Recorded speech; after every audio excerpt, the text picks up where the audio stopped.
আপনি কি জানেন কেন মিষ্টি গাছেই সবচেয়ে বেশি পাথর মারা হয়? কিংবা কেন শূন্য পকেট আপনার জীবনের শ্রেষ্ঠ শিক্ষক হতে পারে? আজকের ভিডিওতে আমরা জীবনের এমন কিছু কঠিন সত্য জানব যা আপনার বেঁচে থাকার দৃষ্টিভঙ্গি বদলে দেবে। শুধুমাত্র একটি শূন্য পকেট এবং দীর্ঘদিনের চরম বেকারত্ব জীবনের এমন সব কঠিন সত্য ও বাস্তবতা শেখাবে যা এই পৃথিবীর দামি কোনো বই বা লাইব্রেরি কখনোই তোমাকে শেখাতে পারবে না। নিজের আদরের সন্তানকে সাময়িক কোনো দামি উপহার না দিলে সে হয়তো কিছুক্ষণ মন খারাপ করে থাকবে, কিন্তু তাকে যদি সঠিক জীবনের সংস্কার ও আদব কায়দা না শেখাও তবে সে সারা জীবন দুঃখের সাগরে কাঁদবে।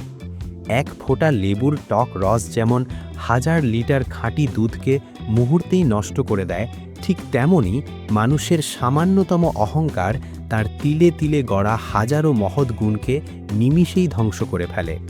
একজন প্রকৃত মানুষ তার অর্জিত জ্ঞানের পরিচয় দেয় কথায়, নিজের যোগ্যতার প্রমাণ দেয় কঠিন কর্মে, এবং তার বংশের আসল পরিচয় ফুটে ওঠে তার অমায়িক ব্যবহারে।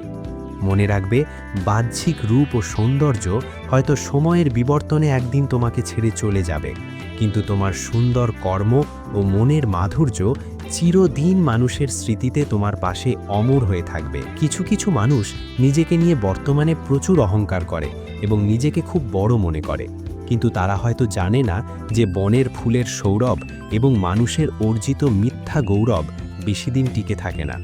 আমাদের কখনোই ভুলে যাওয়া উচিত নয় যে এই নশ্বর জগতে কোনো কিছুই চিরস্থায়ী নয়। এমনকি আজ তুমি যে বড় সমস্যায় আছো সেটাও চিরস্থায়ী নয়। তোমার অতিরিক্ত পরম খুশির কথা এবং নিদারুণ কষ্টের কথা কখনো সাধারণ মানুষের কাছে প্রকাশ করো না, কারণ অতিরিক্ত খুশিতে মানুষ নজর লাগায়, আর তোমার কষ্টে সুযোগ সন্ধানী মানুষ ক্ষতে লবণের ছিটা দেয়। জীবন জ্ঞানীর কাছে একটি অমূল্য উপহার, আর বোকার কাছে এটি একটি করুণ নাট্যশালা মাত্র। সর্বদা হাসি খুশি থাকার চেষ্টা করুন, এতে তোমার আপন মানুষগুলো তোমাকে দেখে মনে প্রশান্তি পাবে, আর তোমার শত্রুরা তোমার হাসি দেখে মনে মনে অনেক কষ্ট পাবে। যাকে অহেতুক মূল্য দিতে গিয়ে তুমি প্রতিনিয়ত নিজের আত্মসম্মান ও মূল্য হারাচ্ছ, সে আসলে তোমার জীবনের জন্য একটি অভিশাপ ছাড়া আর কিছুই নয়। মানুষ অন্যদের থেকে পাওয়া সম্মান হয়তো ভুলে যায়, কিন্তু আপনজনদের থেকে পাওয়া চরম অপমান কখনো ভুলতে পারে না। আমাদের স্বভাব হলো, যে জিনিসটা আমাদের কাছে নেই আমরা সব সময় সেটাকেই মরিয়া হয়ে পেতে চাই, আর যা হাতের কাছে আছে তাকে আমরা চরম অবহেলা করি। এটা চরম পাগলামি ও এক প্রকার অকৃতজ্ঞতা। সুস্বাস্থ্য, অর্জিত সম্পত্তি, প্রশাসনিক ক্ষমতা এবং প্রিয়জনের ভালোবাসা, এই চারটি জিনিস নিয়ে কখনো অহংকার করো না, কারণ এগুলো সব সাময়িক। আজ তোমার কাছে আছে, কাল হয়তো ধূলিসাৎ হয়ে যাবে। এই অদ্ভুত পৃথিবীতে আমরাই নাকি শ্রেষ্ঠ জাতি, অথচ এখানে 100 টাকার ছিচকে চোরকে আমরা গাছের সাথে বেঁধে পিটাই, আর 100 কোটি টাকার চোরকে মাথা নত করে স্যার বলে ডাকি। টাকার ঋণ হয়তো কঠোর পরিশ্রমে একসময় পরিশোধ করা যায়, কিন্তু চরম দুঃসময়ে যারা ছায়ার মতো পাশে থাকে তাদের ঋণ কখনো শোধ করা যায় না। টেনশন এবং মানসিক চাপে সাধারণত তারাই বেশি থাকে যারা নিজের চেয়ে অন্যের ভালোমন্দ নিয়ে বেশি চিন্তা করে। জীবনের এই রহস্যময় অচেনা গলিতে অনেকটা পথ চলার পর আজ এটাই বুঝলাম যে এই স্বার্থপর পৃথিবীতে আসলে কেউ কারো নয়। তোমার শেষ হিসাবের দিনেও প্রিয় কেউ তোমার পাশে থাকবে না। জীবনের অনেক আঘাত পাওয়ার পর আমরা বুঝতে পারি যে অহেতুক তর্ক করার চেয়ে নীরব থাকাটাই অনেক ভালো। নিজেকে দোষী ভেবো না। মনে রেখো, যে গাছের ফল যত বেশি মিষ্টি হয় সেই গাছেই মানুষ তত বেশি পাথর ছুঁড়ে মারে।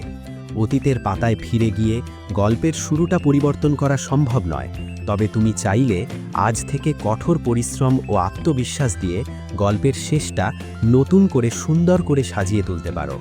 মনে রেখো, খারাপ পরিস্থিতি আমাদের যতটা কষ্ট দেয় তার চেয়ে অনেক বেশি শক্তিশালী ও অভিজ্ঞ করে তোলে।